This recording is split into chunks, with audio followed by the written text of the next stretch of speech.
Hai, selamat datang di podcast Nostalgia.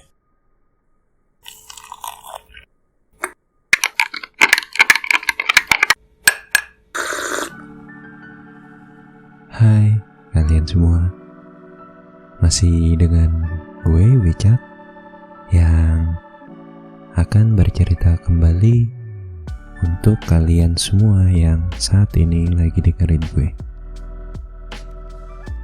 Gak terasa ya, dikit lagi lebaran.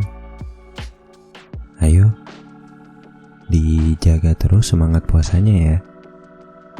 Ditahan-tahan kalau lihat cookies atau kue lebaran yang udah ada di rumah kalian. Tapi karena saat ini masih bulan puasa, gue ingin bercerita tentang tradisi bangunin sahur. Banyak banget cara orang-orang bangunin sahur. Ada yang banguninnya pakai toa masjid, ada juga yang keliling-keliling rusuh buat bangunin sahur.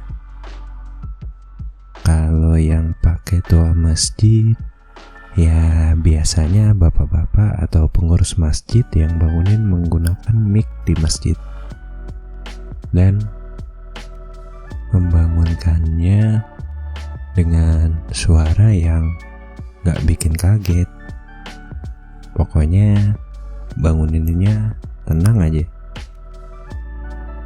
Nah, kalau yang bangunin sahur keliling ini yang rusuh, biasanya anak kecil dan anak-anak remaja gitu.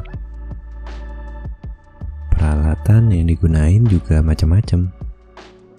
Pokoknya mereka menggunakan alat-alat yang bisa mengeluarkan suara kencang.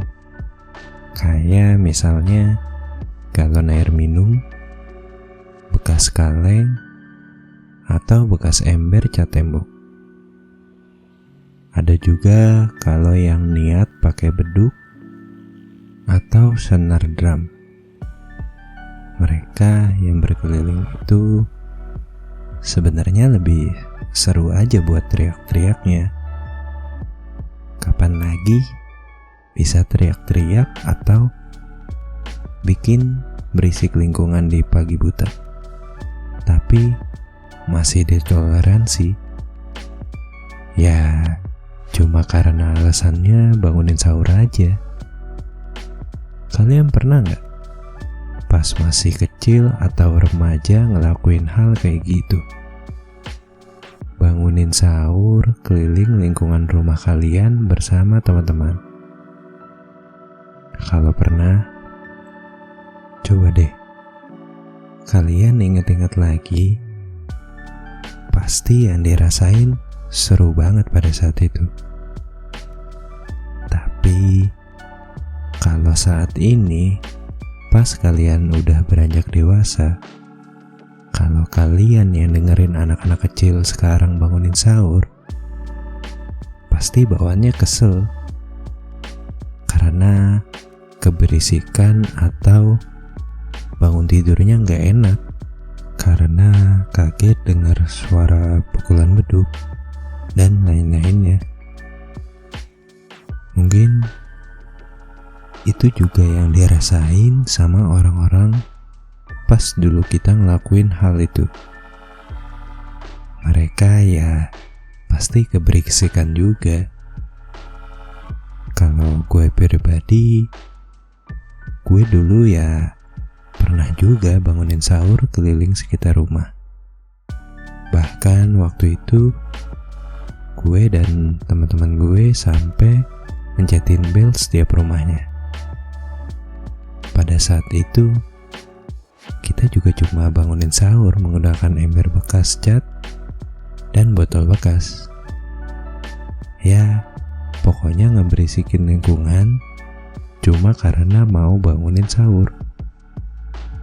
Bahkan pernah saking berisiknya, orang yang merasa keberisikan keluar rumah dan ngomelin kita semua. Terus pas diomelin ya kabur aja gitu. Ya Namanya anak kecil, lebih ingin jahil aja pokoknya. Kalian pasti ada juga yang ngelakuin hal itu. Terus nih, biasanya niat bangunin sahur ya pas awal-awal puasa aja. Kalau udah 10 hari terakhir puasa, ya biasanya udah pada males untuk keliling bangunin sahur. Atau cuma pas weekend aja, karena paginya gak harus ke sekolah karena libur. Ada juga yang keliling kota pakai mobil bak, terus keliling-keliling kota aja mukulin beduk dan teriak-teriak pakai toa.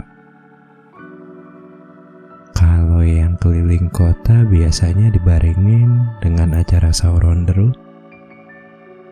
Mereka juga bagi-bagi makanan sahur ke orang-orang yang gak mampu yang ada di pinggiran jalan.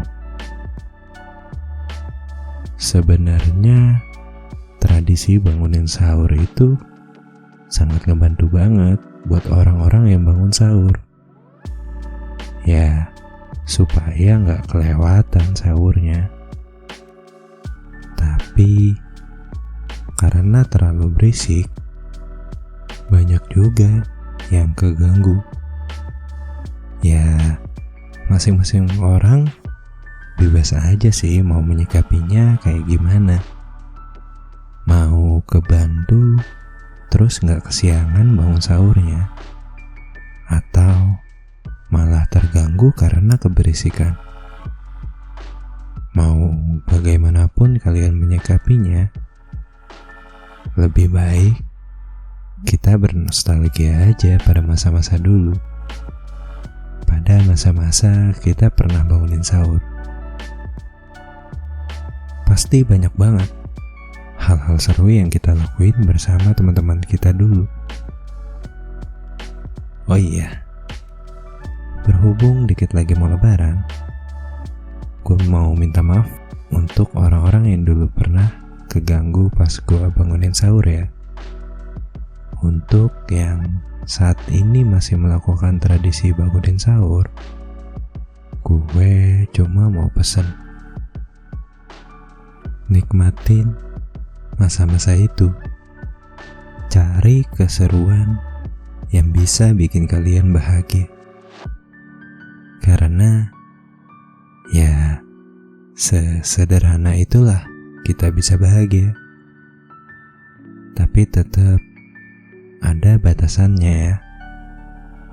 Kalau misalnya keliling terus pas ngelewatin rumah orang yang lagi sakit, atau rumah orang yang emang gak ngelakuin ibadah puasa, usahakan jangan berisik-berisik ya, supaya mereka bisa tetap nyaman tidurnya dan saling respect sesama lingkungan rumah. Karena saling menghargai dan bertoleransi satu sama lain itu indah banget. Selamat bernostalgia kalian semua.